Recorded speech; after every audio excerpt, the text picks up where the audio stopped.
Israel त्या काळात फिलिस्तीनच्या अधीन होता.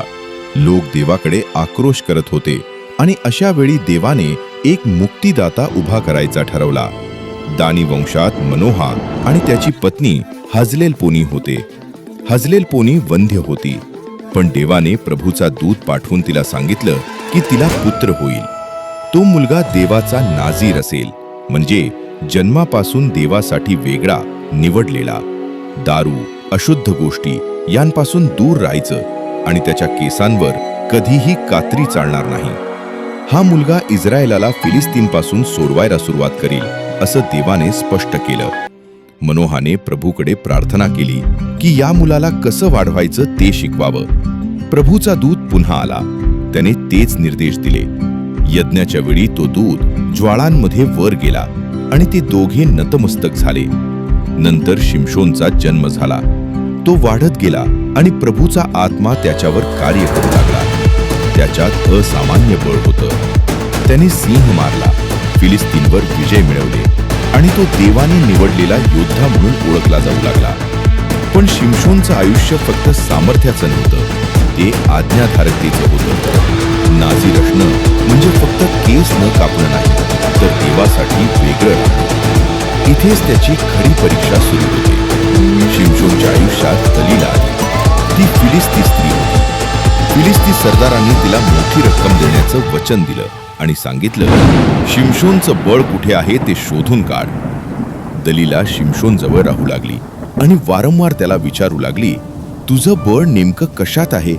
सततचा आग्रह, भावनिक खेळ, जवळीक या सगळ्यामुळे तो आपलं गुपित उघड करतो.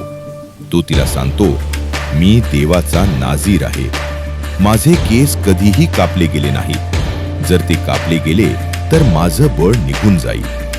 हीच ती निर्णायक चूक होती. दलीलाने शिमशोनला आपल्या मांडीवर झोपवलं. त्याच्या केसांवर कात्री चालली आणि त्याच वेळी फिलिस्ती आत आले. शिमशोन उठला.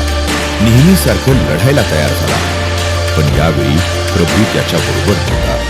त्याचं बळ केलेलं होतं. फिलिस्तींनी त्याला पकडलं, त्याचे डोळे काढले आणि त्याला कैदेत टाकलं. जो इस्रायलचा मुक्तिदाता होता तो आता अंध आणि कैदी झाला. त्याला दगड दळायला लावले गेले. पण काळाच्या ओघात त्याचे केस पुन्हा वाढू लागले. एका दिवशी फिलिस्तींनी मोठा उत्सव ठेवला आणि शिमशोनला मंदिरात आणलं, लोकांची करमणूक करण्यासाठी. मंदिरात 2 मोठे स्तंभ होते. शिमशोनने त्या स्तंभांवर हात ठेवला आणि प्रभूकडे शेवटची प्रार्थना केली की प्रभूने त्याला एकदाच बळ द्यावं.